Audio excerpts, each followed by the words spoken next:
Alright, stream should be starting now. So hello to everyone in the second channel, because like I said before, you're the only guys who can see us right now. Just about to go public. And there we go, online. So everyone who's on the second channel right now, please please skip forward maybe like 2 minutes if you just don't want to see me rambling for a bit. I'm just gonna get the live stream chat up as well, and I'll stick it over here. Oh,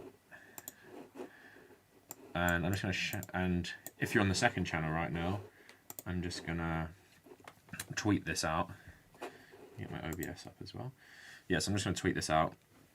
So yeah, I hope everyone's good. If you're in the chat already, message W for win.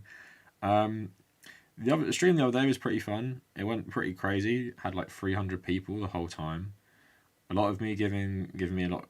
Apparently, because I didn't read the comments, and then my computer shut off. So you know, that's why I didn't respond in the end. I did want to go for a bit longer. I went for about an hour. But I'm kind of done with that drama now. Can't be bothered. I had more things to say about it, but I just can't be bothered to deal with the fighting. Looks like I'm bald. My hair is getting so long, man. I've got to wear this hat. I can't wait to get a haircut. Alright, let me just tweet this out. Alright. Going live now. Come and join. Do I have the Stefan? Yeah, I do have it up. So let me just tweet this out and then I'll be ready. Alright. There's one. Yeah, so basically, if you're wondering if you're here already, people, the UK has charged, I think for the first time, a police officer with being a Nazi, because they introduced new legislation to basically charge Nazis as terrorists in the UK, which is a good thing. I think it's one of the only good things I've seen in recent years, for anything. Alright, let me just post this on my Discord as well, and then I'll be ready. Streaming now. Anyway, I hope people like my video from yesterday. That was a fun one to make, because it's just like history stuff, white supremacist stuff, kind of up my alley. Well, I'll wait for a couple more people to get in before we start doing the story, because as you can see here, it's a pretty crazy one, and it's just like, reading this, it's like, what I think is just way too, I guess, lax background checks for police officers, since they can become policemen, like this guy, but also like moonlighting as a neo-Nazi. Going to take us another 40 years for America to get that. Do you mean like criminalizing being a Nazi? Hi Gary, by the way. Hi 75YBA as well.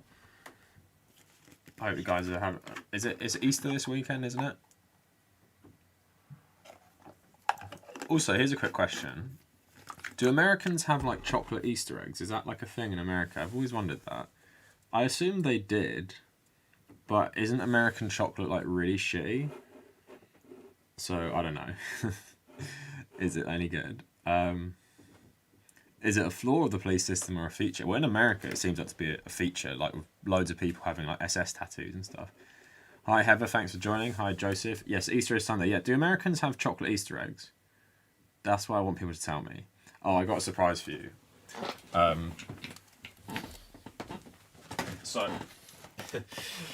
So you guys all love the chocolate oranges, right? Here they are.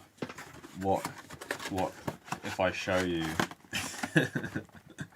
the chocolate orange Easter egg I've got? Now, basically, I ate the little thing that you get on the side, but then there is the chocolate orange Easter egg. It's all its glory. So it's basically just like this, but a bit more expensive, and I guess maybe not as good value for money, but it's, I don't know, a fun novelty, I guess. So when I get like 100k, I'm just gonna have like this one stacked on top.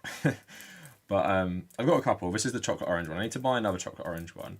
But what normally happens, I'm sure this happens in America, all the Easter eggs get really cheap the week after Easter. So that's probably when I'm going to be buying all the Easter eggs. But I've got a couple. Got the Oreo egg, and I have a Cadbury's egg as well. Looks like Harry Potter candy. Yeah, I guess. Hi Katie, thanks for joining. Oh Arnold, I'm really sorry to hear that. Don't have to be sorry though. No, that's awful. Don't really know what to say, to be honest. Like, I know someone recently who just lost their mum really tragically, and it's just like such a terrible thing. You don't have to talk about it or write back to it, but yeah, no, I'm really sorry to hear that. And yeah, obviously don't feel bad about not watching my stuff during like a terrible time. Going massive, big chocolate egg. Yes, after the holiday sales stock up. Yeah, exactly. The poor bird that laid that egg. Yeah, it's like oh, everyone like the stream if you're in here already. Oh, and everyone else. One sec, I'm gonna get it for you guys. So basically, if you're in now and then you get bored later on, or you want to see how the stream ends, I have a second channel where I post the archive of the live streams. So I'll post it in the chat quick. So if you think you're not going to stay around for the whole thing, or if you just sometimes want to watch my live streams without tuning in live, second channel, and that's where all the streams will be if you want to watch them. I didn't know you streamed. Yeah, I did. I do stream. Oh, I didn't upload the Vouch stuff from the other day. People give me shit about that. I just can't be bothered with the drama that goes along with that stuff. And some people who are fans of Vouch seem to not be able to accept criticism, so I don't really want to post that. If we're going to talk about my final word on... Yeah, I'll just do this quick while we're waiting for more people to join, and before we talk about the neo-Nazi policeman and Stefan Molyneux. So basically, my final word on Vouch versus Mel is this. Let me see if this got up right. The final word is... I think this sort of underlines my problem. Actually, who remembers this from The Simpsons? It's like, being attacked by commie Nazis. It's like Rainier Wolfcastle. So I just basically wrote how conservatives and liberals, American conservatives and liberals, view Antifa. Yeah, so basically to end, because people are like, oh, like you deleted it, or like you didn't upload it on your second channel. So basically the final word on this stuff is this. You guys can't see it properly, one sec. So I don't really want to talk about it anymore, but this is annoying. One sec. Oh, there we go. So, saying the US dabbed on North Korea during the Korean War, where the Americans claimed they killed 20% of the North's population through carpet bombing civilians, probably isn't a good look when you're taking the moral high ground on genocide denial. And I think that's how I just want to leave that conversation, because, yeah, we'll leave it there. That's my final take on the Mel versus Vouch stuff. And I just don't understand why people couldn't see my point about this sort of thing. Anyway, I'm leaving it there. Oh, sorry, where am I? Where's my YouTube gone? My YouTube live stream chat. Oh, here it is. Taking some more comments for a bit, and then I'll get into it. May I ask your pronouns, Cav? Yeah, I guess it's just, straight man. So it's just he, him. But I don't put it in my bio because if that's why people don't think or maybe don't understand, mainly because I just want to fill it up with this stuff instead. And I guess I thought I guess it's not always clear, but I thought I look like pretty typical like male, so I just thought people would just automatically know, so it's fine. Will I upload all previous streams before the Crowder stream? That's not a bad idea, actually. I haven't archived them all because YouTube kept doing this weird thing where it wouldn't render it for some reason. So...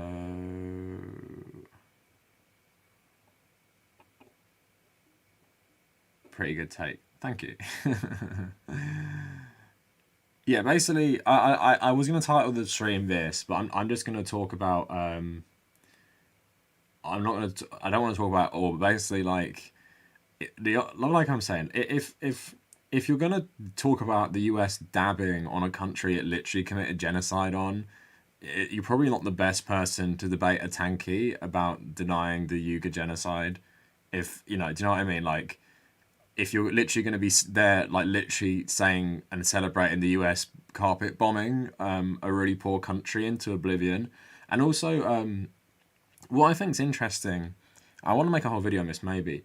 The the way we view the Korean War is sort of influenced by the way we look at Mao's China in 1960s and North Korea in like 1990 to now. It's like we view those countries as crazy and then we sort of think like everything we did was justified. But in the context of the war, China had only been communist for 1 year. Most of the people who were in the Chinese army at that time, or the Red Army, were pretty decent in terms of compared to the nationalists. Like, because Mao's little red book made them act decent because that's how they won the support of the peasants. Like, it literally has rules how you should treat the peasants. Like, always pay for your food, don't take advantage of them, don't steal from them. Those are the rules they followed. Mao's Red Army. So a year later, they're fighting in like, or like a year and a bit later, they're fighting in Korea against the West. And because of what Mao's China became in like the 1960s, where it's like proper crazy and stuff, people seem to think like killing nearly a million Chinese people in that war is like a good thing.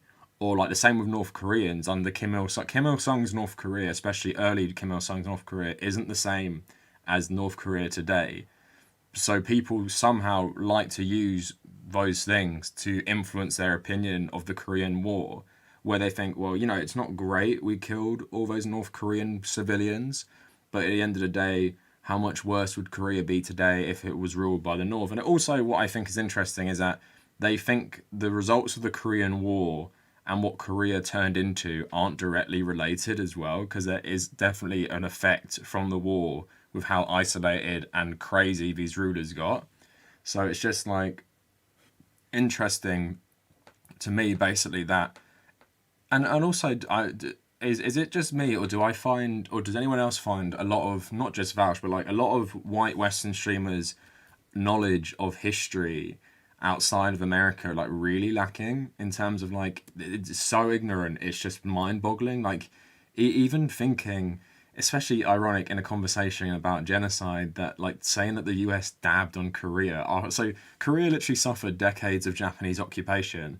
The Japanese then get let off the hook for the entire war, become a US ally, and then 5 years later the US start bombing the shit out of this really poor country because it's communist. And I know like it started the war in terms of like it invaded the South, but the South wasn't any like moral bastion. Do you know what I mean? The South was a shitty country back then, like military dictatorship.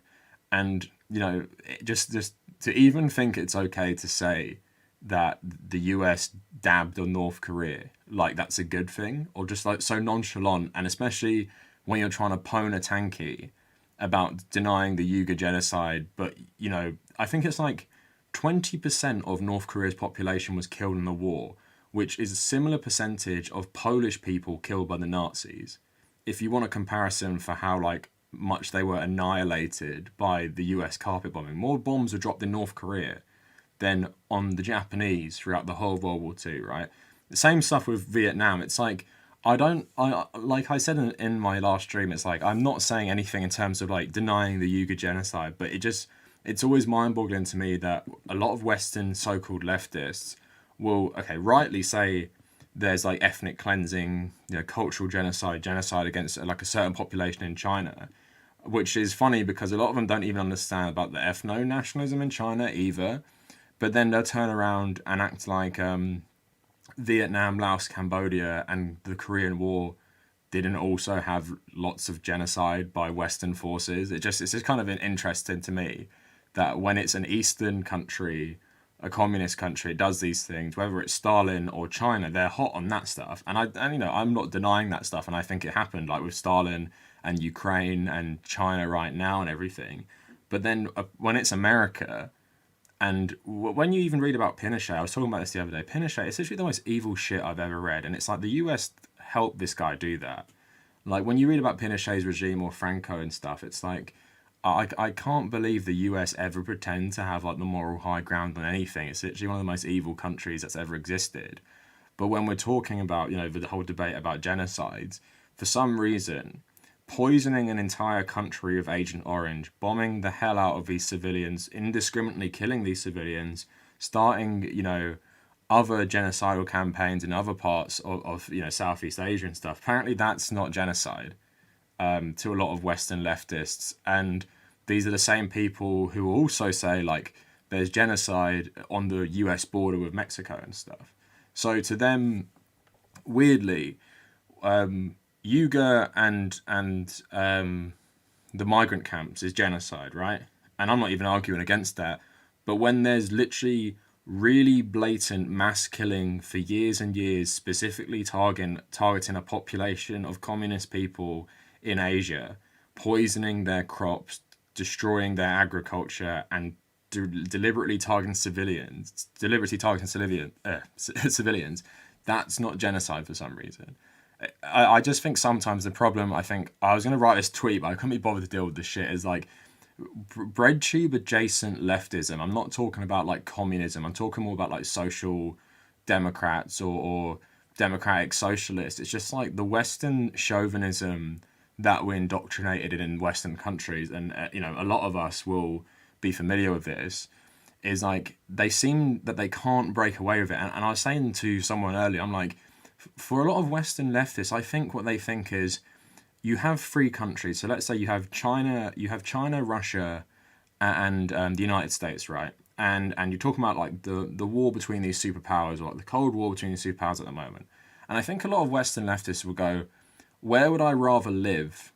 And therefore, where I would rather live is the better country. They're all bad, but because I'd rather live in America, because there's more like, freedoms in terms of like social freedoms, therefore it must be better.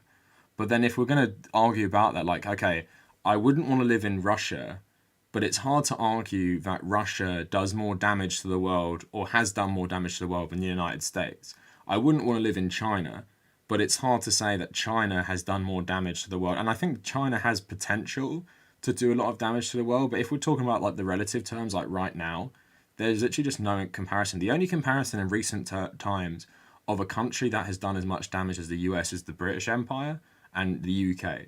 That's literally the only comparison. That's the running for who is the worst country in the world, who's the worst country in recent history. It's like Nazi Germany, the UK, and the US, in terms of, we're talking about like global reach and stuff. That's what, like, I don't understand. It's like, yeah, I don't want to live in China. I don't want to live in Russia. Their systems, I would really be unhappy there. I'm pretty happy. I'm pretty unhappy in the UK right now, and I think I'll be pretty unhappy in the US as well. But it just, I don't know. I just think there's a problem there in terms of like, we see a country as the worst because of the system of government it has. It's even like countries like Iran or Venezuela or North Korea, and it's like, yeah, like, I wouldn't want to live in these countries. Okay, North Korea is maybe a bit of an outlier in that regard, but it's like, in terms of like the damage they do to the world, there's just no comparison with the United States. Not saying that can't change, but like I'm saying, Pinochet, it's just like, I'm reading this stuff about him, and I'm like, this is just so awful. Like, I can't believe we've been gaslit the world into thinking the US like has morals or has a moral high ground, because Pinochet was literally, like, he's up there with people like Franco and Mussolini. He's just so fucking evil, and just the torture programs and everything. I'm just like, how can the US even claim any moral superiority? And that's not even mentioning like the Vietnam War, Laos and Cambodia, which is literally, in my opinion, the worst genocidal imperialist wars maybe of all time. It's just like the mechanicalness of it, and there's a reason people like Martin Luther King compared the Vietnam War to the actions of Nazi Germany, because that is in essence what it is. When you're poisoning people just because you don't like their ideology, you don't want them to have an independent state, which they've been advocating for like 50 years when they won and stuff. It's just, that was my main point the other day, which people didn't seem to like take too kindly to. It's just like, I think some leftist streamers have a problem with just like thinking, for some reason, the US is a tiny bit better than other countries, when I would argue the US is actually a lot worse. I don't know if that's like a popular opinion, and people may say like, oh, you're from the UK, and yeah, I just said British Empire, fucking awful, and I'd say it's comparable to the US right now and the US actions over the last 50 years. And the British Empire laid the framework for a lot of American imperialism as well.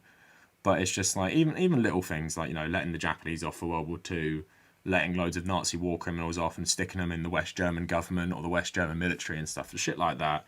Stuff you never learn, stuff you never get taught about, and then you find out when you're older, you're like, damn, like the "Are we the baddies" meme.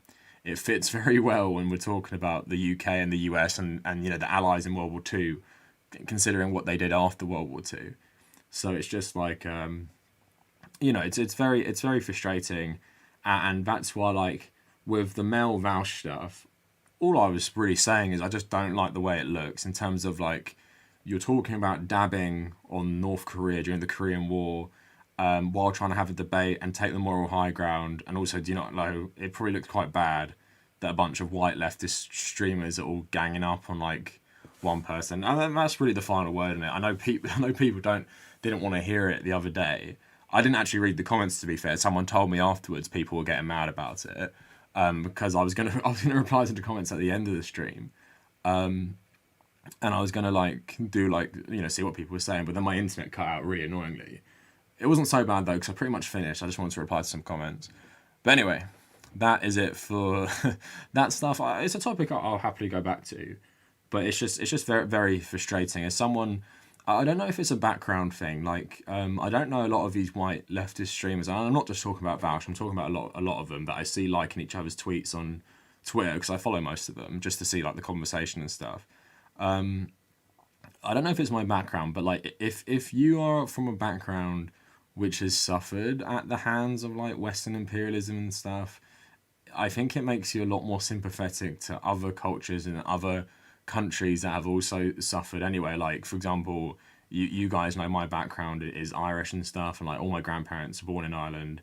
A lot of my older, in terms of my grandparents' family, were all in like the IRA or the Irish Republican Brotherhood and stuff, and people like my grandma were treated really badly when they came to the UK, like treated like shit. Like my mum said even her, who has like an English accent, born in England, used to get some comments about like being a terrorist and shit like that. So it's kind of like when you have a country that like has suffered at the hands of the British, and it's kind of like I've talked about this before, like my identity stuff is kind of confusing in the sense that like I don't feel like I fit in Ireland, and I don't really fit in with English people in England. And I'm sort of in this weird middle ground where I feel more connection with immigrant descendants. Like one of my best friends is like Indian and stuff, and like most of my friends from school are all either like Polish or Irish or like another minority group and stuff. And it's weird, like that's what I feel closer to. But I think a lot of people, maybe if you're born in an environment where like a lot of Americans say they're like Scottish and Irish or whatever, but they're like 10th generation or something, like literally really no real tangible connection to this stuff. So I think that has influenced and especially with stuff, growing up with like Trump and Brexit, like during my more like formative political years, and like seeing all this like nationalism really unleashed, and I'm like, I don't really have much in common with these white, Westerners in a lot of ways. And I think, just it's why I'm not so quick to like, people always like, oh, make, the way I make videos on the alt-right, they're like, oh, make videos on tanky furries, or like people who simp for like China or something. And I'm like, yeah, I could make a video on that, but like I don't really give a shit, in the sense that like the actual power in the West, there's not like, we're gonna get into the video about this policeman. There are not like Stalinists infiltrating the police in America and the UK. There's not like Stalinists in the military. It's not like some tanky wing of something is taking over and trying to impose like authoritarianism on the UK and the US. But the real threat is the alt-right and Nazis, because not only they've been way more normalised, because a lot of mainstream political parties are literally just taking their rhetoric and using it for elections, and we're slowly sliding into a fascist system. So I don't really give a shit about if even if some weirdo was like a simp for Pol Pot, I wouldn't really give a shit, because I'm like, where is the institutional power of that person? They're such a fringe minority. I'm not really gonna waste my time with making videos about tanky furries or like tankies in the West or something, because because it's just like such a non-issue. Whereas like neo-Nazis and people who love like Rhodesia or people who love South Africa and all this crap, that's important to me, and it's important because it's stuff that get mainstreams. Like, how many of you probably heard about apparently white South African farmers like having genocide done against them? Because what happened is a bunch of fucking Nazis in South Africa pushed that crap, which was untrue, and then the Western press picked it up like it was a legit story. And that's like the stuff that we need to be more careful about. There's not too many people like in Cambodia being like, oh yeah, Pol Pot was actually awesome, and I wish we'd have someone like him again. And then the Western press is like, oh, Cambodians long for the return of Pol Pot, and like, is this a legit thing? It's not going to happen. So it's just like, yeah, if people ask me why don't I make more videos like on tankies and weird simps for like maybe like Stalin or Pol Pot or like, I don't know, Mao Zedong in like the 1960s or some shit like that, or like Kim Jong-il or something, it's basically that. It's like in the West, the problem with tankies is literally like some online thing, which if you said tanky to your average Joe, they wouldn't even know what the fuck you're talking about. If you said Nazi or alt-right to your average Joe, they probably know what you're talking about. So I just think it's an important issue, especially like as we're just about to go into, there's fucking Nazis in the police, and they seem to be able to join pretty easily, as we'll get into the story. And then they're trying to blame, they make any excuse for a white person. In this story we're going to read, they're literally saying this guy became a Nazi because he was autistic. Basically saying, you know, autistic people apparently don't know what's right and wrong. And it said, because he was autistic, fascism is attractive because it's an ideology about structure and order. Like, I'm like, what the fuck? Like, who's saying this shit? Anyway, I'll read a couple comments and we'll get into the story. See if there's anything.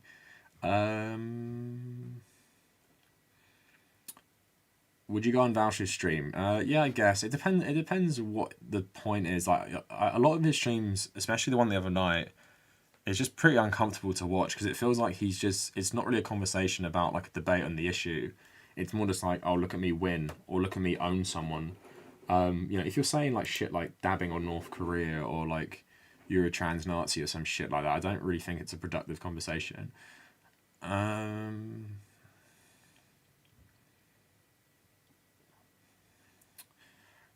Someone saying US is the biggest exporter of culture, so that's a lot of why people think it's good.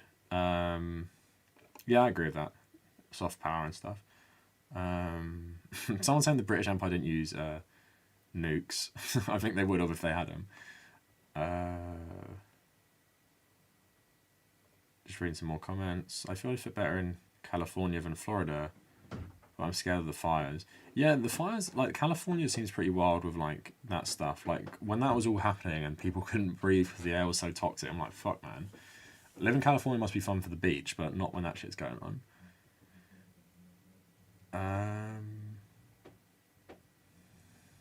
Yeah, Katie agreeing with B. No need to deal with the 5 people who like Pol Pot or whatever because they have no power. Yeah, exactly. I never heard about Rhodesia until you informed me. Yeah, a couple people said that. I think you guys might not have heard about it if you're American, but in Britain you hear about him because we have the Rhodes Scholarship for Oxford, and there was a big thing called like Rhodes Must Fall, basically trying to get rid of the scholarship and take down statues of Cecil Rhodes in Oxford. So Cecil Rhodes essentially like was the guy who helped settle the land with like mining companies and like, is it like the South Africa Company? So it's basically like a country founded by like giant corporations back in like the late 1800s and early 1900s. You made my sparrow tingle. What the fuck?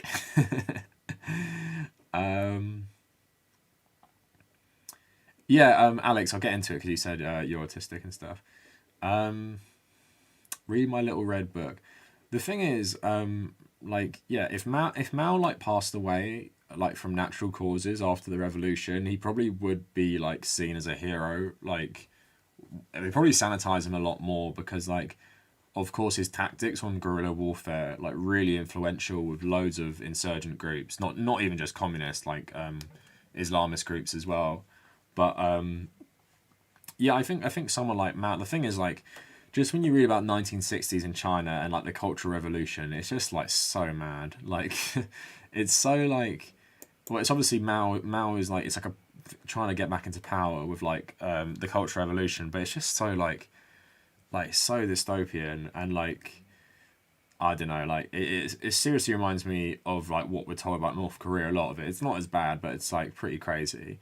I mean, like Maoist in terms of like if we're just going by like the Red Book and like his tactics on the guerrilla warfare. I mean, it's not the worst thing ever, but sometimes a lot of Maoists just like take the shit that happened in China in like the '60s, and I'm like, nah, like I don't ever want to be like associated with people who think that is good because it's really not.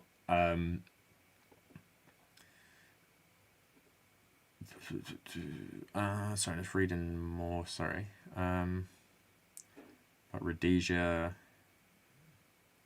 Okay, talking about what debate happened? All right, so people talk amongst themselves.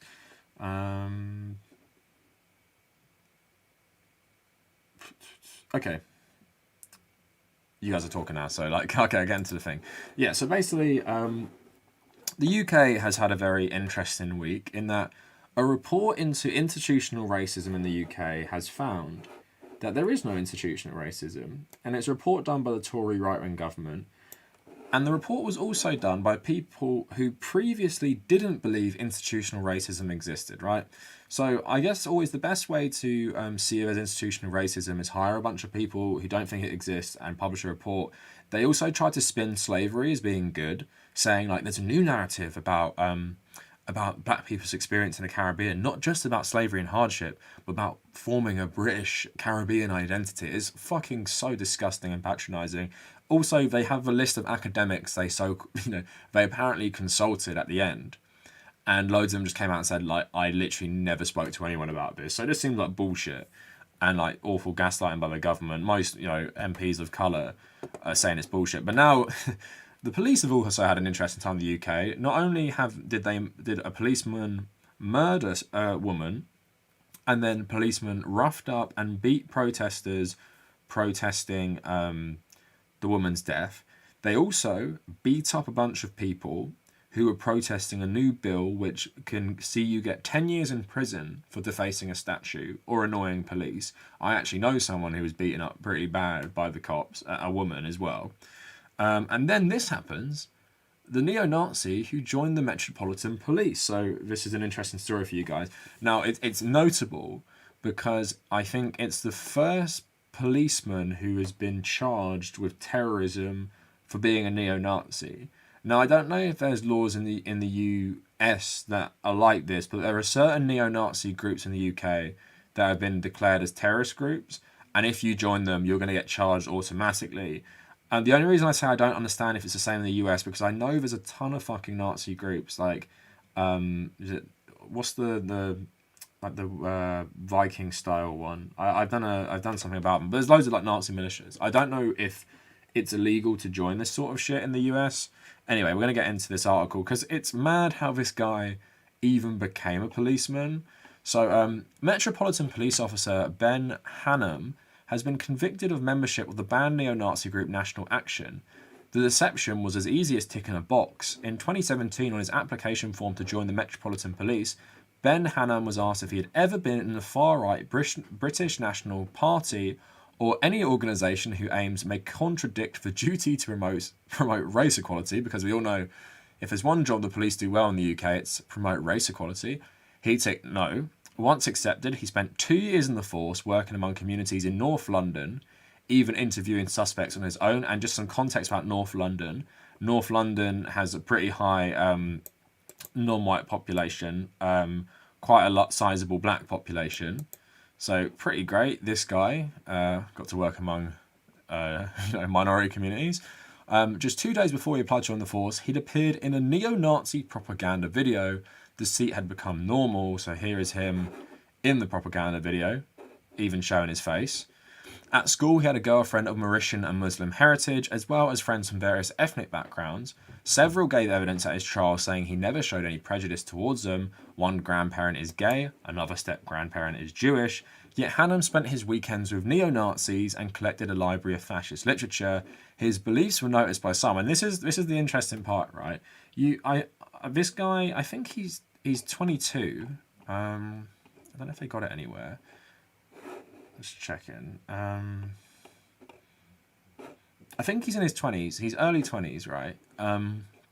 So you think you might check the school if for a reference. So a teacher told the child she'd been unable to mark one essay submitted by Hannam, the first time that had happened in their 20 years of teaching, because of concerning content and his intolerance towards Islam.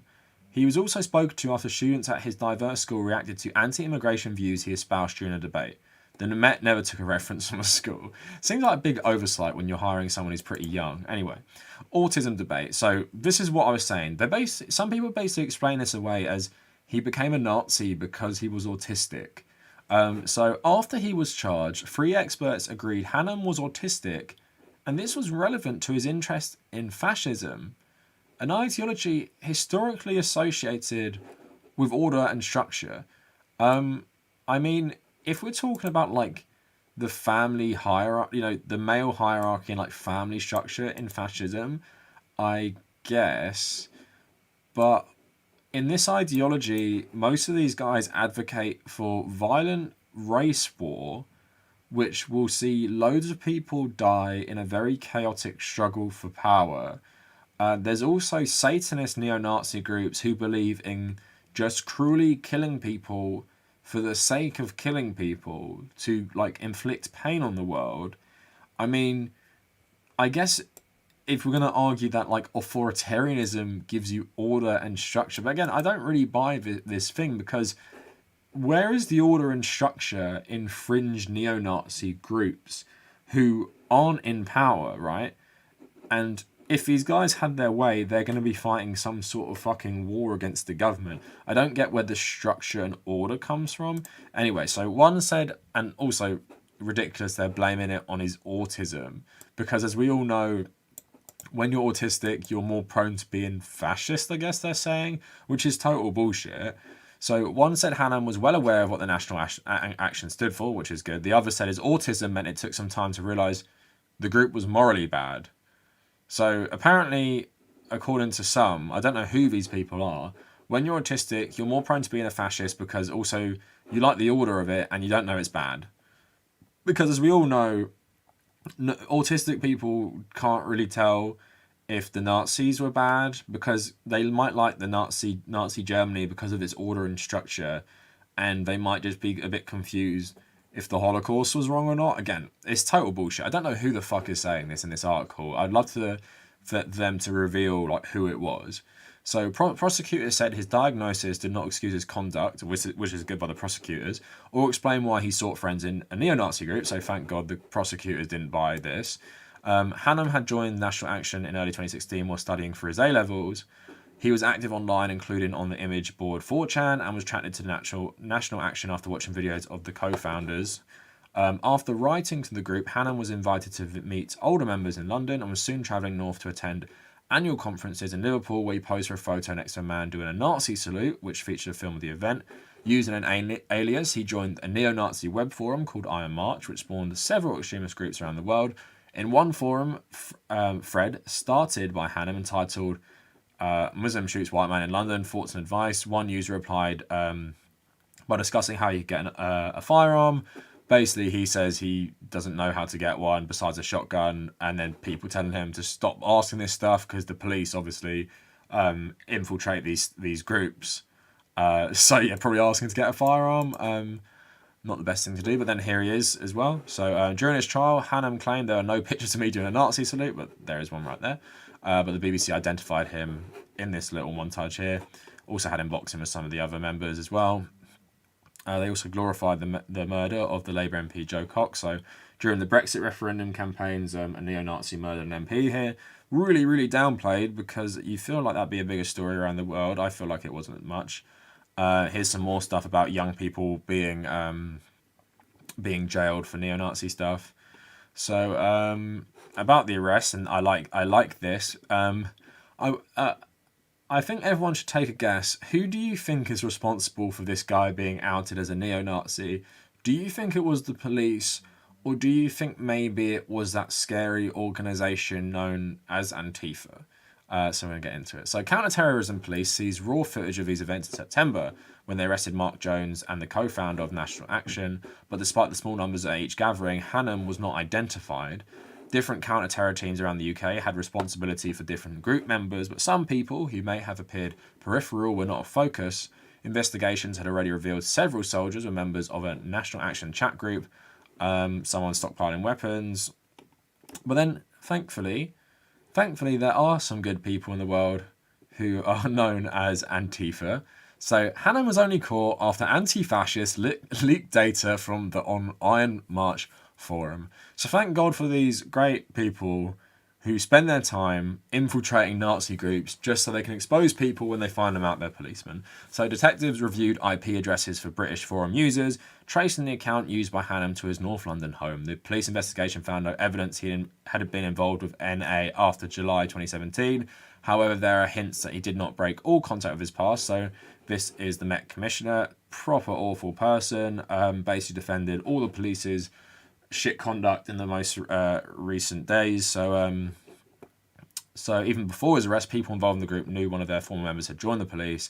Hannam also continued to access and say disturbing content, including the Christchurch massacre. He also saved a photo on his phone of an associate. And in court, Hannam claimed he simply chanced across it online, but how it actually came to possession is unclear. Commander Richard Smith, head of the Met's counter-terrorism command, said he was hugely concerned that a serving officer had been a member of a banned group, but that he was identified at the earliest opportunity, and officers then moved quickly to make an arrest. Well, it seems like when your officer... I mean, like, okay, fair enough, if this is super obscure shit, maybe it's hard to connect the dots. I think the main problem for me in this whole story is... yeah, this stuff, is whatever, in terms of like, yeah, maybe they should have picked it up, but let's give them the benefit of the doubt. Maybe it's hard to find this shit online. You'd think there'd be more stringent checks of the police, but I think the main problem for me in this story is that the police didn't get a reference for his school, right? And I think if you're going to be doing a background check on something, and this guy's a young man, right? He's in his 20s. So if you're going to be doing a background check on young people joining the police, you think you might ask some people familiar with him at school, right? Because as this thing shows, is a lot of these people, especially weirdos who join neo-Nazi groups, they're kind of outcasts and like they're kind of weird shit. Like, I mean, I might just have a very privileged upbringing, but I didn't really see much of this in school. I didn't really see too many radical people. I didn't really see people believing in this type of crap. And if I did, it probably would have stuck in my head a lot. You remember the people who were pretty racist and ignorant, of course. But I don't remember people being so political. I don't know when he left school. He said he did his A-levels, so he probably stayed on till he was 18. But you'd think that, you know, if we're looking into new police people, maybe, you know, might want to check their school background. I don't know what other references they got. So it's just like pretty crazy, like, but it's not surprising, and it begs the question, right? Actually, here's another problem with it, that the police had actually identified multiple members of this group and arrested some of them, but he appeared with face uncovered in multiple videos, and they still didn't link it to the cop who was in their group. Again, it's very like strange in the sense that like this was such a big oversight. Now, again, like Nazism is like a lot bigger in the US, but I think this shows that like not so much like the infiltration, because this doesn't seem coordinated as such yet. I can't tell from the story if this guy joined the police with intent to sort of infiltrate it. You can't really tell. Like it says he left in 2017 and stuff, so who knows? Let's give him the benefit of the doubt. Let's say that he was a Nazi. He probably still was a Nazi, but him being in the police wasn't part of some Nazi plot, even though it could have been. Well, the problem is that how are the people like this even getting in the first place? And the police force in the UK, overwhelmingly white, has always acted as an arm of the state. Police also beat anti-fascist and Jewish protesters against Oswald Mosley in Cable Street. Was it 1936 that was?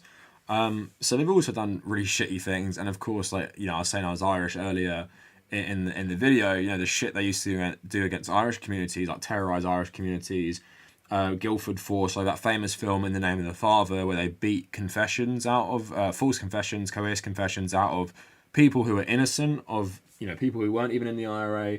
So it's not surprising there's loads of bigots, but maybe actual Nazis being in the police is pretty shocking. The only thing I can say is, like, in terms of this stuff specifically compared to the US, where in the US you see multiple police with like explicit Nazi tattoos and shit.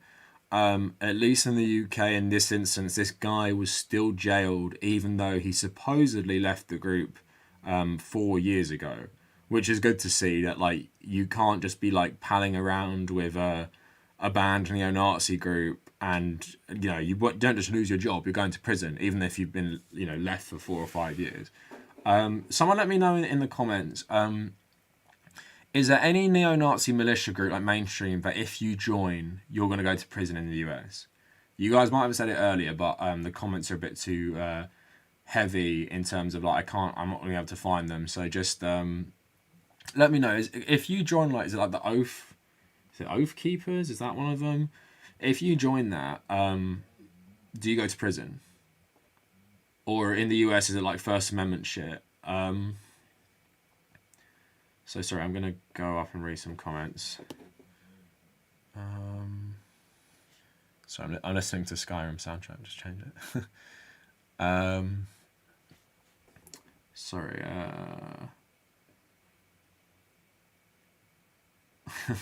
Someone said I'm more of a Trotskyist. I'm not even a communist. I always just say leftist, anti-capitalist.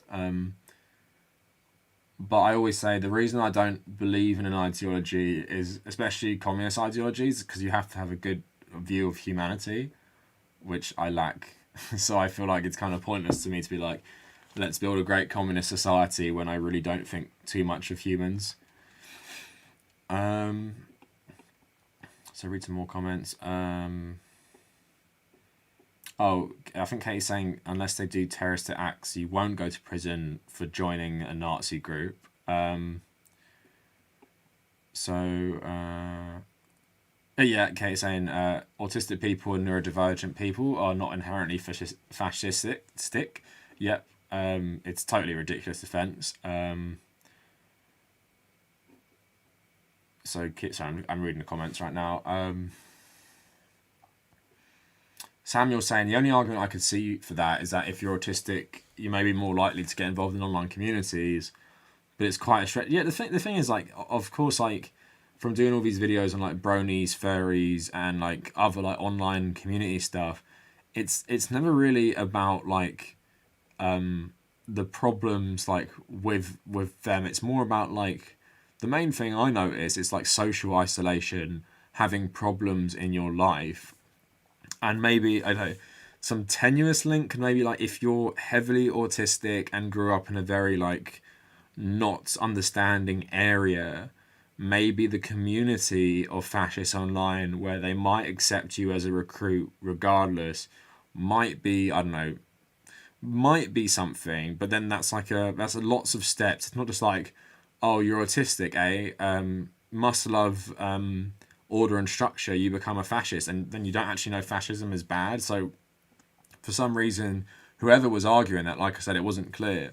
They think autistic people lack morals, and like a lot of high functioning autistic people are like extremely smart. So what like, it's such a broad generalization. Like, I don't know what studies they've looked at that say this shit. It just seemed like a very weird stereotype that like, oh yeah, autistic people need order and structure, therefore like Nazis. And like I said, what if Nazis are in the minority as well, like a very fringe minority, where's the order and structure coming from? I don't understand that bit either. Well, Nikki was also saying the Nazi state was actually pretty chaotic. Well, yeah, it's pretty chaotic because they're all fucking backstabbing each other and killing each other, and then the whole economy is propped up about conquering and looting Europe. So like, it's like, how is that like stable? I mean, let's take their logic, and let's say like the autistic people really prioritize order and stability above all else. I'm sure the constant political infighting of the Nazis and killing and targeting minorities, dissidents, and other people in insane violence probably isn't going to give them the order and structure they crave. Like, it's so ridiculous. Like, I just don't understand it. Like, it's just some really weird. It's like It's like maybe trying to say they like authoritarianism, but I don't know how that translates.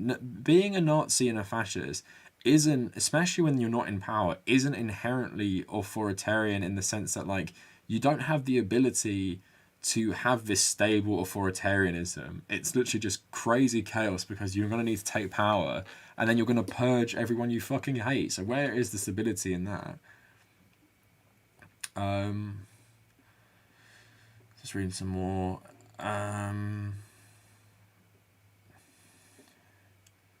British society is inherently more hierarchical. That's one step closer to low-key fascism. I mean, I don't disagree. I guess, like, I would still argue America's a bit more... I think America's a bit more susceptible just because, as we've seen in recent times, like, overt, like really mask-off white supremacy has become pretty normal. Like, that shit with Tucker Carlson the other day about fashion, I'm like, what the fuck are they... Like, how is this okay? Like, on cable news and stuff.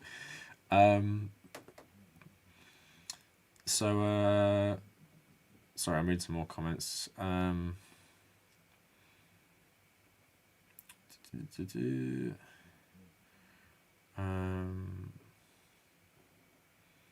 do you think about Rhodesia is probably how policemen get hired. Yeah. Sorry, I'm just reading some comments. Not much to respond to. The only people I saw in school are normies and cringe. Yeah, that's kind of my experience as well. Yeah, that's interesting. Roisin says you should look at the proportion of police in Greece who are also in Golden Dawn. It's a lot. Yeah, that really wouldn't surprise me at all.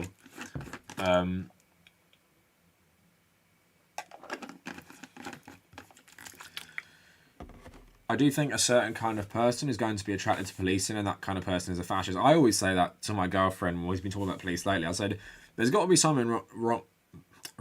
Okay, maybe not wrong, but there's got to be something a bit messed up in your head if you want to join the police.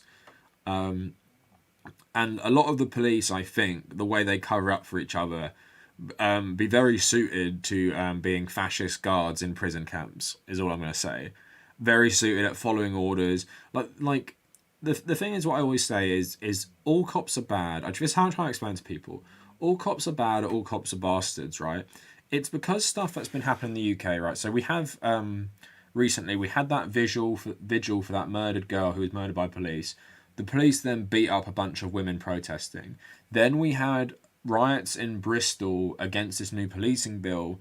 They just beat up journalists and beat up bystanders, not even people rioting, right? And then they just obviously beat up the rioters as well. If not all cops are bad, where are the whistleblowers? Where are the whistleblowers telling us why they were so violent against peaceful protesters? Where are the people resigning in disgust? Where are all of these people, right? And that's why all cops are bad, because yes, you can have the good apples, the people who maybe don't racially abuse people, target minorities. You might have these one-off good cops, let's say. But that good cop will probably also not report bad things he's seen. He will also probably cover up for his mates. He will probably, and even if he's not going to cover up, he'll probably give in to peer pressure and not report them. Again, where are the whistleblowers? Where are the resignations? The police have constantly cleared themselves of any wrongdoing when they review themselves. So that's why all cops are bad, all cops are bastards. Not because every single cop ever is an evil, like, Nazi. It's because they'll always cover up for each other and cover up for the system. And that's kind of the shitty part about policing being a career, in that your benefits are tied up in it, your pension's tied up in it, obviously your salary and your income is tied up in it. So your incentive is, I'm going to turn the blind eye. Not only, and even if you don't like the power trip and authority that comes with being a policeman, you're going to turn the blind eye because economically, being a policeman is pretty good compared to a lot of jobs, and you'll like the power that comes with it, but you know, you like the money as well. And that's the problem with policing and like in like a capitalist system, in the sense that like you're gonna be hurt if you whistle blow. And then there's also like, you know, you see in America a bit more, whistleblowers and the police normally get killed as well.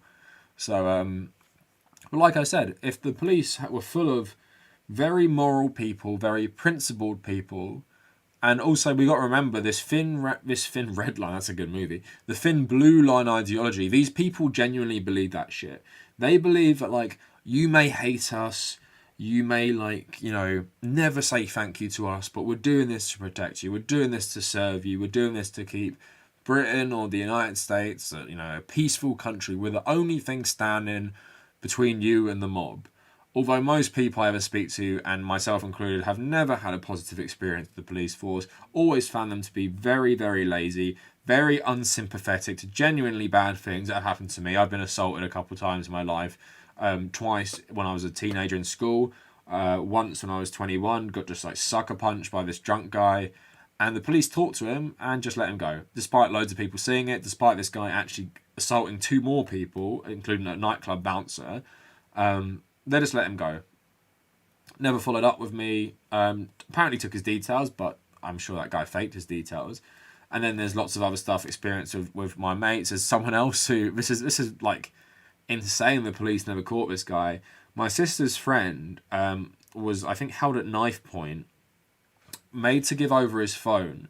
Then the guy took his phone, stole his phone, ordered Uber Eats on his own credit card on this phone. The police then tracked the account to someone's house, and apparently no arrests were made. Right, he robbed one of my sister's friends at knife point, and they can't arrest someone for that. And there's loads of shit. Like, it just seems like and the thing is, an actual policeman in the UK came out and said, our loyalty is to the crown. It's not to the public. It's to the crown. Basically saying, you know, what we all know anyway. Our loyalty is to the 1%. It's to, you know, it's the property. It's to the government. It's to the Queen, and it's to the royal family. It's not to you guys. And I think, isn't there like some sort of weird legal thing, especially in the US, probably in the UK as well, where like police aren't legally obliged to help you if you're in trouble. It's just something they can do if they want. I don't know if you guys can correct me on that. I'm not going to read that comment, Hammerball, but maybe I agree with it, maybe I don't. I'm not going to say. Cav is a doomer. I get it though. I'm kind of there myself. Yeah, the reason I'm a doomer is like I don't think humans are like inherently evil or uncooperative. I think what humans are is brainwashed by capitalism now, and I think this capitalist mentality and selfish mentality and everything.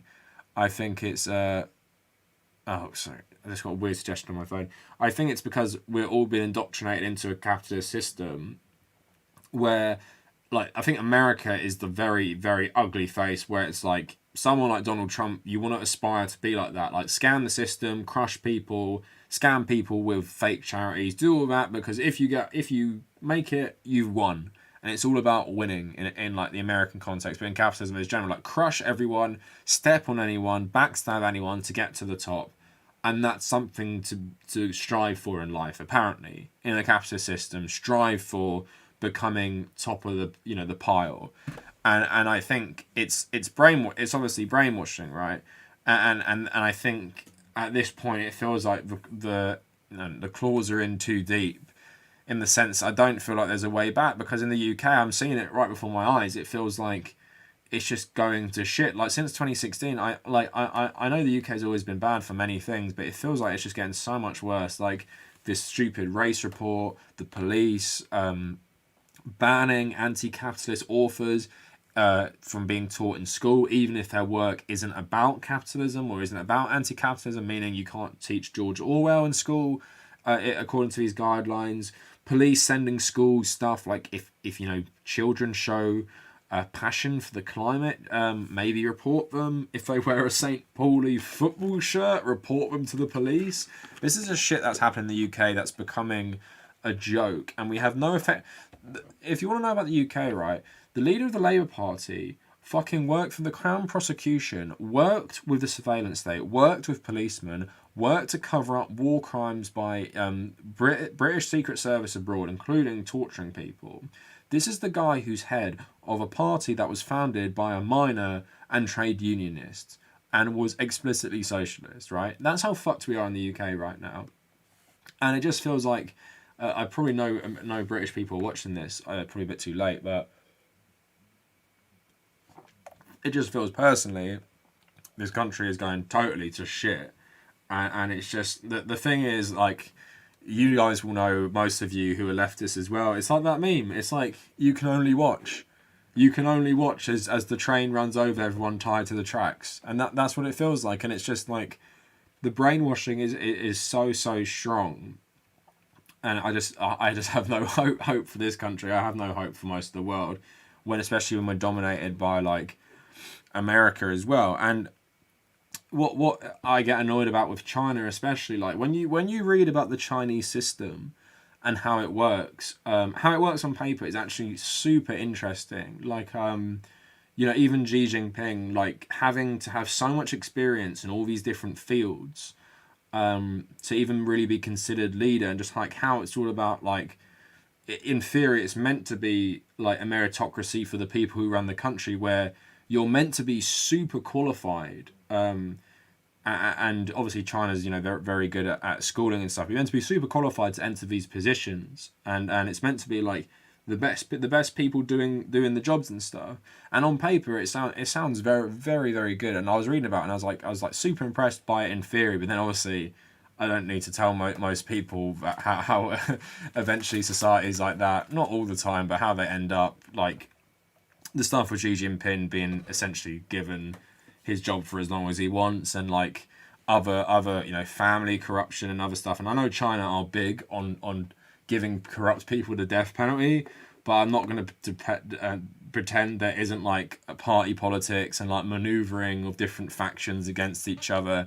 And of course, a place like China now, you have like a new like capitalist class emerging with the tech billionaires and the tech millionaires, who I think we spoke about in my China video, talked about how Xi Jinping doesn't necessarily like them, because he's saying he wants to be more Leninist. He doesn't actually like the new tech class, but he thinks they might be helpful for projecting Chinese power and stuff. But like, yeah, stuff like that, it's like everything in the end, sort of, because we live in a global capitalist system, even countries that aim to do things differently eventually in some way succumb to capitalism.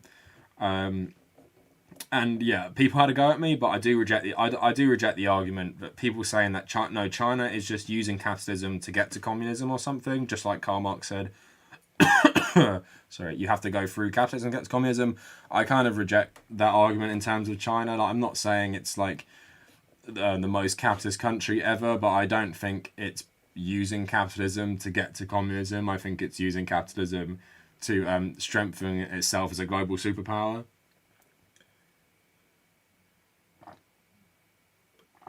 Because the thing with China, what I always find interesting is like the ethno-nationalism. It's obviously not like Nazi stuff, but like the Han Chinese, like is it like the mandate of heaven, like the Middle Kingdom? Like China's rightful place in the world is the most powerful country, the Middle Kingdom, like the center of the world. That's their rightful place, the place they used to have in like 200 AD, or just after the Three Kingdoms period, or maybe a bit earlier.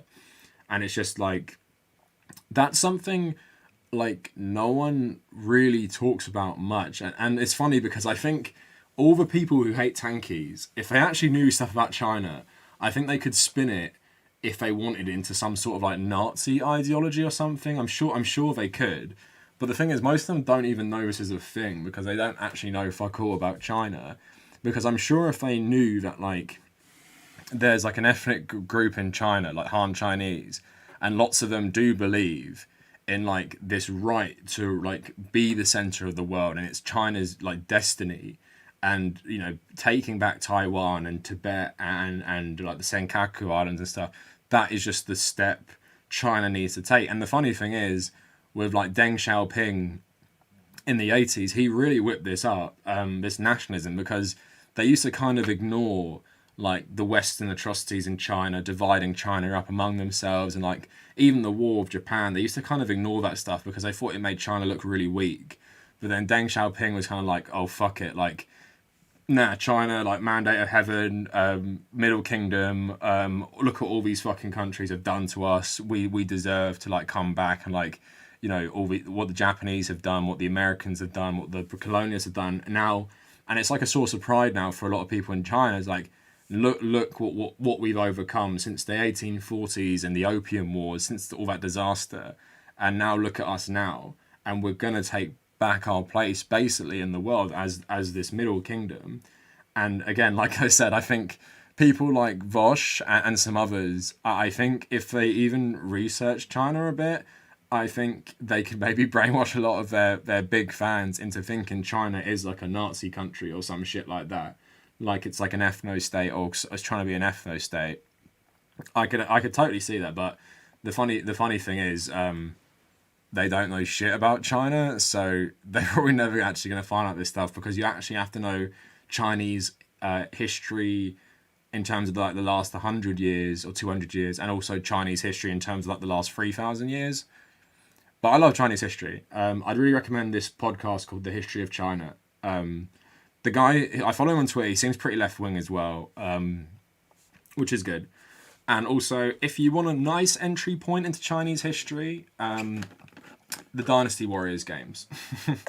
I know that sounds silly, but they tell you the half like myth, half historical story of the Warring States. Is it Warring States? The Three Kingdoms period. Warring States is Japan. Sorry, the Three Kingdoms period. And it's just something. It's just really China's just very, very interesting history wise. Something I love. The image of this. There's like and I was talking about the Middle Kingdom.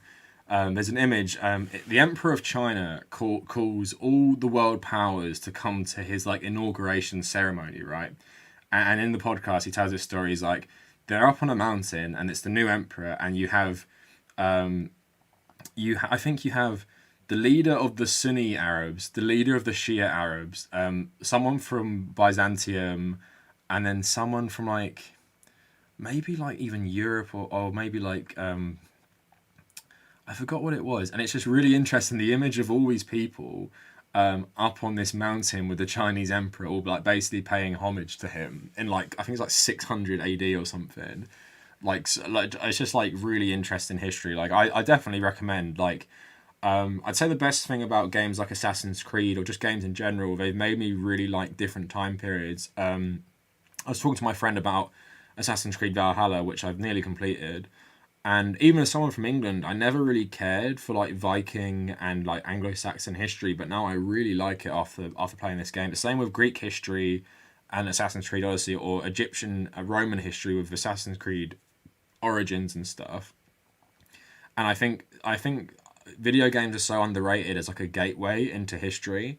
So even Dynasty Warriors, like I'm saying, just like learning about the Three Kingdoms period was just so interesting to me. I really liked it. And that's the one bad thing about something like Ghost of Tsushima. I think the history side of it is really lacking, because I think if you ask most people what even century does this game take place in, I doubt most people could even tell you, because it really doesn't make it clear. And it also obviously lies about what happened as well. So sorry, I'm gonna read some comments. Love from Egypt. Hi, Boggy Yassan. How's it going? So sorry, I'm going to read some comments. I think we're talking about China, or like Mao. Oh, we're talking about the police. Dragonborn saying, literally knew someone who got robbed and went to the police station in the US, and the cop complained about how they're in the wrong police station, just go to the correct one. Yeah, that sounds about right. We don't really know if humanity is good or bad. I guess the thing is, like, when you look at like ape societies, even though they have like, obviously the hierarchy, apart from bonobos who have like a matriarchy, in terms of the patriarchy is like a chimp and gorilla thing. It's like they are in their little tribes, they're mostly cooperative. I guess that's what humans should try and be a bit more like, without the patriarchy bit. Hi Theo, thanks for joining. Someone saying police officers are bullies. Then they go up. Oh, someone is in the UK from Bristol. Oh, cool, Bristol. So we at the riots? No, you don't have to tell me.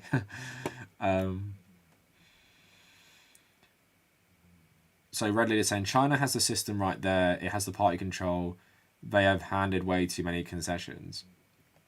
Yeah, it's an interesting system, but like, I mean, it in terms of like working, it obviously works to some extent in that they've taken a country that wasn't economically powerful and made it the second most powerful in the entire world. It's, you know, you can't say it doesn't work in that regard.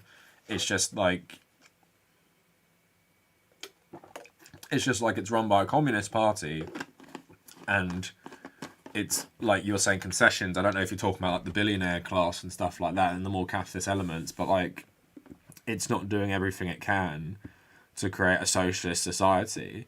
And obviously, I was talking about the ethnic side of it is just, you know, this nationalism is just really toxic. But the funny thing is, it's so fucking toxic that it makes what people don't understand. Like, people like to call China totalitarian, which I like completely reject. They don't understand that like China isn't like a repressive system where they can just make everyone do whatever they want. They whip up things like nationalism to make people do what they want, but at the same time, the whole legitimacy of the Communist Party rests on things like taking back Taiwan. If the Communist Party turns around tomorrow and says to the Chinese people, we recognize Taiwan as an independent state which is not part of China, there'd be like fucking riots and stuff. And that's the danger of like what they've done, is they've whipped up this nationalism and they've whipped up people into such a frenzy. And that's also what people don't understand. People in China, the government is popular to an extent, right? It's not a totalitarian state. I heard James O'Brien on LBC, fucking embarrassing lib in the UK. He was calling it a totalitarian state. It's not a totalitarian state. It's more like a, you know, semi-authoritarian state. I wouldn't even say it's as comparable to something like Mao's China or like Stalin's USSR or something, which is more leaning towards totalitarianism than modern China. And that's the thing. The thing I hate about the discourse about China. I'm lucky enough that like I did it in my history degree. I did a really good course on China, taught by an actual Chinese guy in my master's degree, and don't think I just accept everything he said. He was trying to tell me China wasn't racist, and me and this African PhD student had like a massive go at him about it, because he's basically showing us this festival in China celebrating its relationship with Africa, but instead of getting African actors, they just painted blackface on some Chinese actors, and he was saying, well, China don't realize it's racist because they don't have the same experience in Africa as like Western colonialists. And I was like, I mean, and my African friend agreed with me. Like, I was like, it does make it a bit worse that they can't even tell that doing blackface is remotely racist. But yeah, I think, not that I'm like the biggest expert in China, but I feel like in terms of people who are from Western countries and on YouTube and Twitch and shit, I think I know a lot more than them. And it's just embarrassing to me a lot of the time. It's just how we discuss China. Most people just don't know what the fuck they're talking about at all. And like I said, this is regardless of the Uyghur stuff right now. And the reason, like, I believe a lot of the Uyghur stuff is because of this nationalism, which is sometimes, a lot of the times, emphasized on an ethnicity of a certain group in China, the Han Chinese, which aren't the majority, but it's not like China's a very diverse country. But it's like this discourse, you know, if we're talking about even like the Uyghur stuff, it's not. We don't even talk about that stuff. We just talk about evil China must hate like Muslims, like all of them.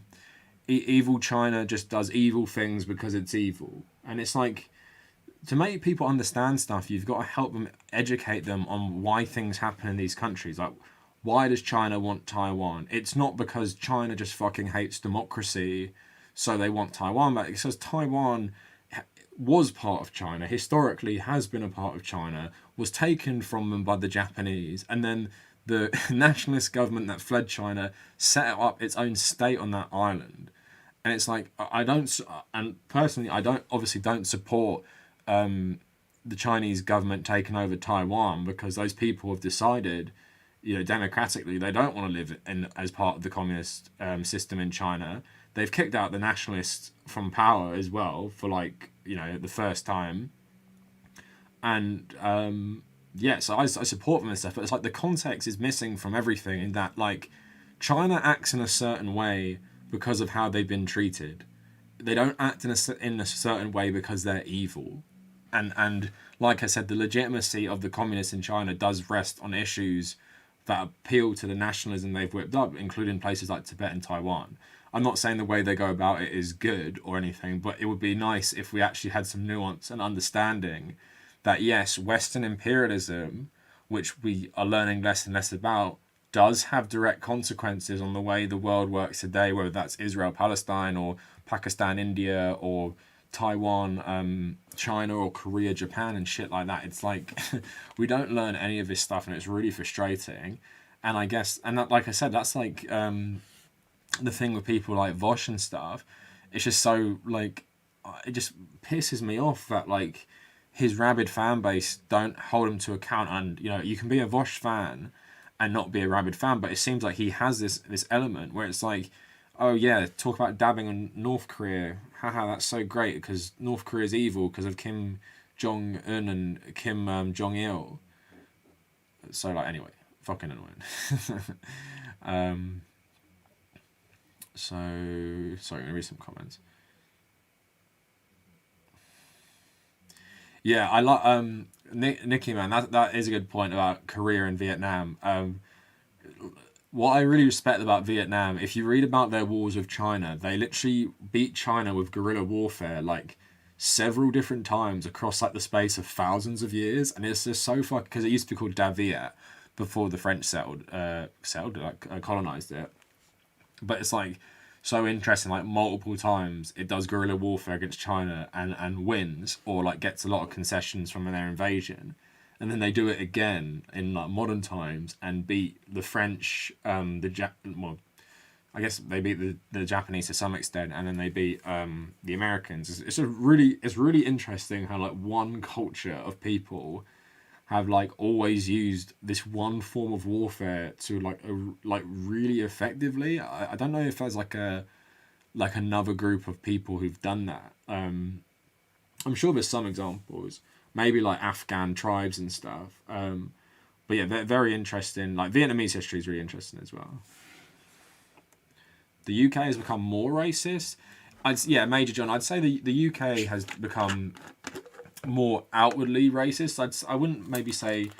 I guess what the thing is, people think outwardly being racist is fine now. I think that's the big difference.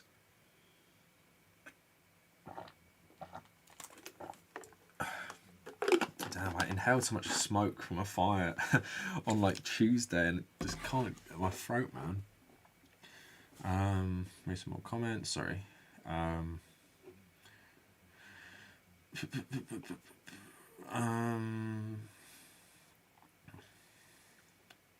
Sorry, I don't know where I was.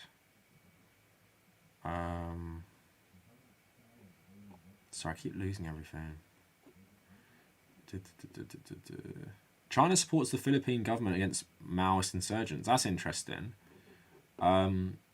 Is there really strong economic ties with Philippines? I imagine there is.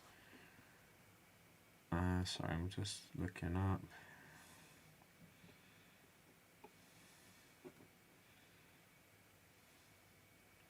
So Ethan's saying, I think we as leftists need to collaborate more. It's impossible to know everything, so you have to choose what you focus on for your learning. Your expertise is obviously history, but you don't know a lot about economics. I mean, that's a fair point.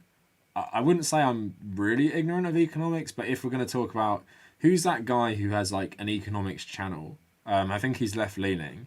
I'm obviously not someone like that, do you know what I mean? Or I'd say I know more about economics than Marxist or Leninist or socialist theory, for example. So yeah, I mean I'm fine at economics, but yeah, I take your point. It's not my speciality. Will the UK ever have a black prime minister? I would actually wouldn't be. Well, the thing is, we might have an Asian prime minister, because I think Rishi Sunak could be the next prime minister. Roshi's saying Age of Empires and Assassin's Creed were my early history education. That's kind of like with me, Assassin's Creed and Metal Gear, lots of Call of Duty as well, which is kind of bad because it's really revisionist history, but it got me interested in it at least. So, oh, okay, you were at the Riots in Spirit, nice. Yeah, one of my friends was there and got beaten up by the police, so maybe good you weren't there.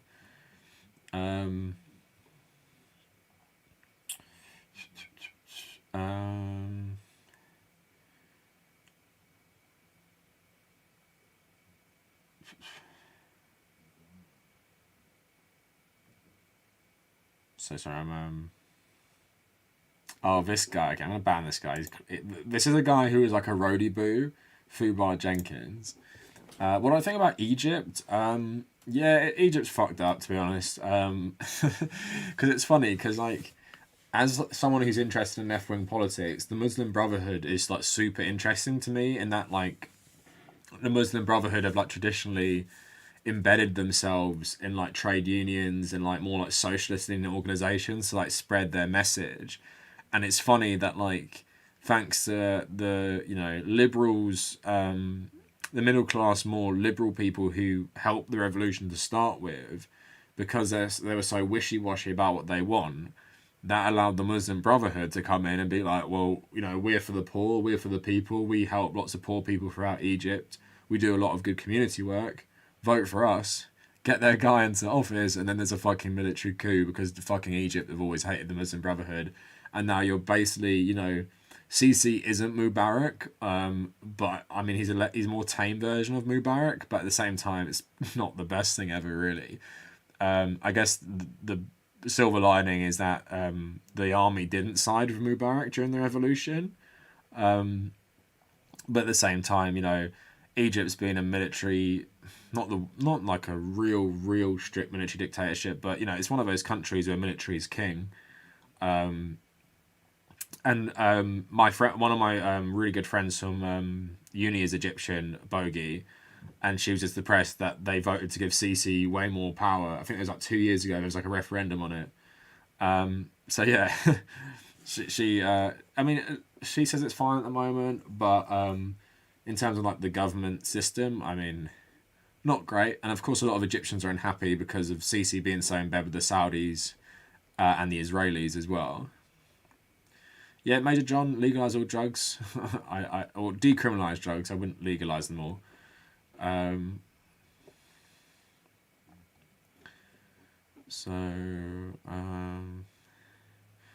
Vosh focuses too much on China. He should focus more on America. Yeah, I think that's a good idea, to be honest. Especially when he just has like really ignorant. The thing with Vosh, what he does sometimes is just weird shit. Like, because I made that video about black and white nationalism, and I don't know if he went back on it, but it was just so fucking like condescending to the person who said they're black nationalists. Basically telling them, you're like a white supremacist, like black, like, you know, it's like you're the same version. You're like, you know, you're a white supremacist like type of person because you're a black nationalist.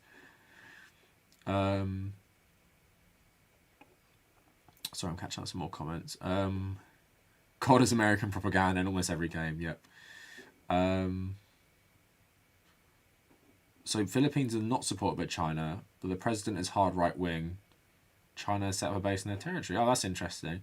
Yeah, the Philippine Maoist stuff is actually super fucking interesting. I was reading some of their like leaflets and stuff.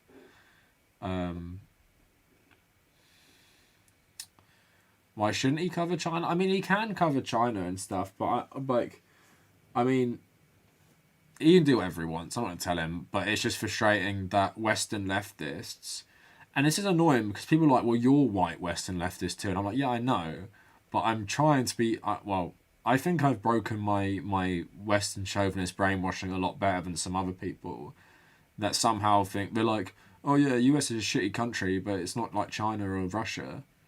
And it's like, I mean, in terms of some things, it's better than Russia and China. Like I said, I'd rather live in America than live in Russia and China. But in terms of like damage on the world or like controlling the world, it's like no question the US is the worst country for that shit.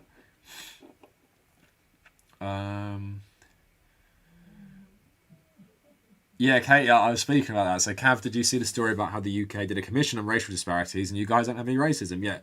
Done by people who didn't believe in institutional racism to begin with, trying to say that slavery was actually good because it made like a Caribbean British sort of, I don't know, some sort of like shared experience or some fucking crap. Yeah, it's total garbage and it's bullshit.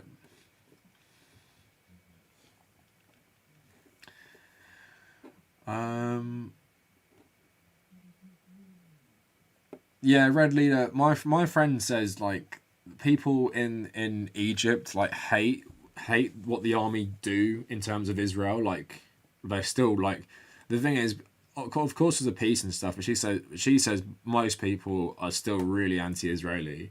Obviously, a lot of people are really anti-Semitic as well because that stuff really goes hand in hand in those countries where anti-Israel is really, it's just something that's always been blended in. It's like, it's the worst thing about the anti-Israeli shit in the Middle East is it just really just blends into like blatant anti-Semitism. Like even the shit NASA used to say in like the 50s, like it really borders on like, calling for genocide and stuff. It's like really fucked up. But yeah, that's the problem. But at the moment, the government in Egypt likes Israel, so nothing's really going to happen, I don't think.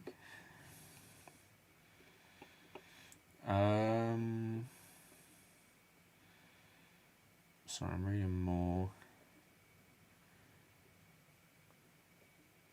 Oh, okay, his drug policies are in line with China. Yeah, do I say his drug policies are mental?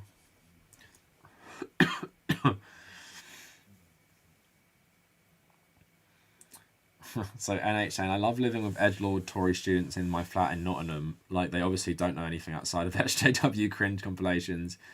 And the online bigotry is very cringy. Yeah, man. Like, I'd hate to be friends with, like, a proper Tory. Because my mate who's most right-wing, he's not really. He's just a bit confused and stuff. I saw him today, actually. He was in, like, the British Army, but he's, like, half South African. And his granddad was in, like, the South African military. He's actually, like, we were talking about South Africa today, actually, because I was talking to him about Rhodesia, just asking him about, if he knew anything about it. But yeah, being friends with actual loads of Tories, yeah, or like just being around people who are really Tory. Bogey, thanks so much. I love your content. Thank you. Yeah.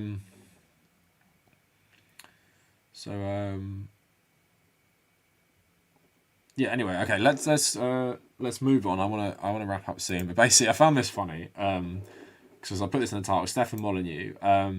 He's been crying because I might talk about deplatforming a bit. So he's basically been crying because he's lost most of his audience from being deplatformed from mainstream social media. So Stefan Molyneux mourns the loss of his audience after YouTube and Twitter bans. Last summer, white supremacist and philosopher, self-described philosopher, Stefan Molyneux was banned from both YouTube and Twitter. On his YouTube channel, which boasted nearly 1 million followers, he uploaded hundreds of videos in which he attacked women, promoted scientific racism, white nationalism, and rubbed shoulders with extremists. Last year, it was revealed that Brenton Tarrant, the Christchurch murderer, donated money to Molyneux's radio media outlet in a live stream in March 2021.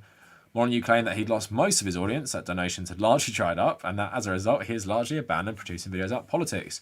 Well, deplatforms me? Alright, I'm off politics, he said grimly. Focusing on Bitcoin and personal conversations where I can have an effect. Focusing on what gives me pleasure, no more sacrifice. Oh man, oh man, you've got to do your truth about videos, people tell me. Really? Why? Because 5% of the people followed me to a new platform. Because my donations have created, you get what you deserve. He quickly added he wasn't talking to a small group of people who were watching the live stream, but rather to everyone else who abandoned him. Molyneux said that deplatforming only worked because people didn't follow him. Being one website over is apparently a bridge too far, but he's definitely not mad or bitter. In fact, Molyneux proclaimed that he felt liberated by the whole affair. And it's liberated, I'm telling you. I don't want to sound bitter. I'm not bitter. I'm genuinely not bitter. He's definitely not bitter. I hope that I'm not coming across as bitter, because I'm not bitter. How many times do you want to say bitter? He added, if the world as a whole doesn't want to listen to reason or complain that much when one of the greatest speakers of reason and facts is yeeted off major platforms, then he has no need or desire to sacrifice one goddamn thing.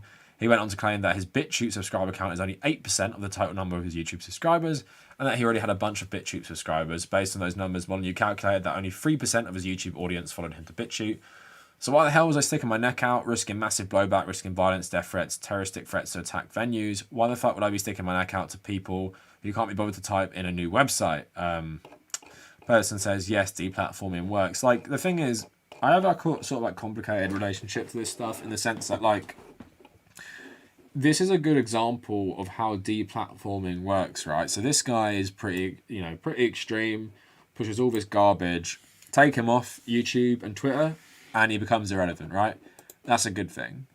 But the problem is, and the thing is, it's happened to Marley Yiannopoulos. I think that's a good thing. If it happened with Stephen Crowder, I think it's a good thing as well. If it happened with lots of really radical people who push Nazi shit, I think that's a good thing. But the problem is, and here's the problem, is we can't just make sure that Twitter, Reddit, YouTube only do this to right-wing people because, as we all know, these stupid companies love to make a false equivalence. So one day there could be lots of bans for people, I don't know, let's say people criticising Israel or something. Criticising Israel as anti-Semitic or some shit like that. Or it could be numerous other things that left-wing talk about. Saying anti-police things or anti-military things or, like, I don't know, some sort of anti-US crap. Like, you never know who's going to become in charge of these corporations. Like Nick Clegg, who was a Deputy Prime Minister of the UK, he works for Facebook. You never know who's going to get into these places. And it's like with Reddit, they banned Chapo Trap House at the same time they're banning Nazi subreddits, right? So they're trying to show people like, oh, the same thing. Chapo Trap House is the same as the Donald. We've got to ban both. We don't tolerate extremists on either side. When Chapo Trap House is, of course, nothing like the Donald. But they do this shit. So, like, yeah, like I'm saying, in terms of Stefan Molyneux and really radical Nazi people, I got no problem with deplatforming them because just this sort of, I'm not a free speech absolutist. I don't think, especially in capitalism and these algorithms, I don't think it's like a marketplace of ideas where you'll just take, all the information in, decide who has the best argument. That just doesn't fucking happen. You just get pushed down a pipeline, you get all this crap, you get people pay for ads or have big sponsors, you're going to get your views influenced. So I think this is a good thing for, like, humanity, less people becoming fucking Nazis so they can't watch this guy or they don't, find him and stuff. But like I said, the problem with social media companies who don't have a monopoly, but, like, for example, there isn't a competitor to YouTube, is there? Like, I can't leave YouTube and you guys can come follow me to another site. In theory, like, there are a couple other places you can post videos. They don't have the same reach or like, lots of different benefits of using YouTube. So, yeah, that's what I'm uncomfortable with because you never know who's going to become in charge of these things. And then you never know, like, is Google going to buy...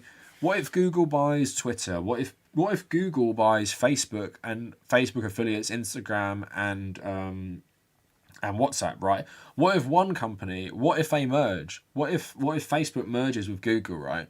Then you literally would have, like, one company having one set of rules for nearly every popular thing on the internet. And I guess that's what I'd be worried about. So, like, this stuff, yeah, I don't really give a shit. Like, I'm happy. The maybe later consequences is what, like, I'm more worried about. So Reddit is saying Twitter banned lots of Venezuelan gov officials. Yeah, Twitter also says that, like, Russia Today is an Al Jazeera state media, but the BBC isn't state media. Like, shit like that.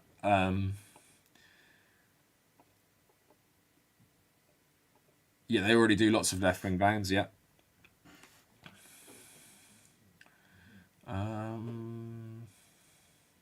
Not bitter, by the way. Yeah, he's not bitter.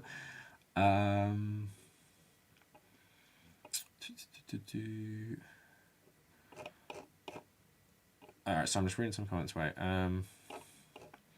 Conservative Hype House. I've fucking seen that communism. It's so cringy.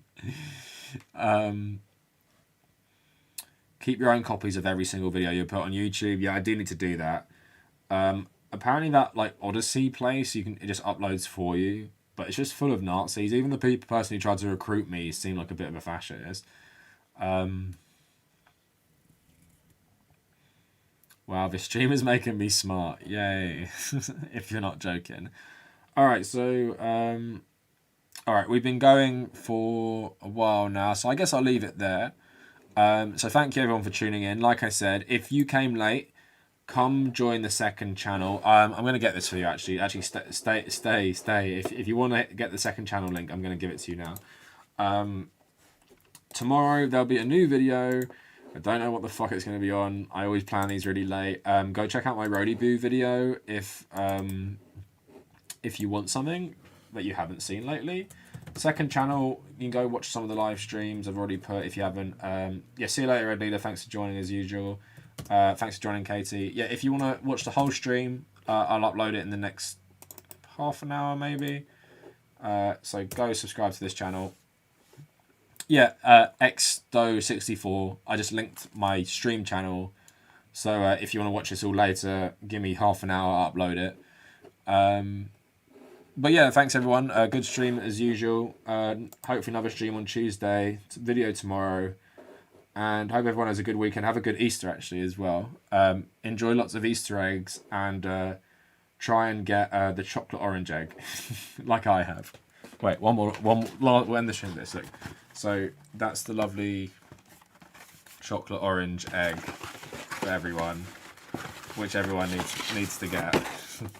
So when I become bigger, look, we'll get the chocolate orange eggs out when I hit like 50k. We're going to have to condense it. It's going to be like every 6 chocolate oranges, we're going to get like 1 egg or something. Oh my god, it's huge. Yeah, I know. Yeah, again, if you were late and you want to catch up on the stream, I'm going to post it on... yeah, that one is huge. Yeah, it is huge. I'm going to post it on the second channel. Go subscribe now. And... Discord, subreddit, Twitter, Instagram, that's all in the description. If you ever want to message me on anything, go ahead. Read all the comments most of the time. Don't say egg at 7 will appear. Alright then, thanks for joining everyone, and video tomorrow, or just see you on Tuesday for another stream.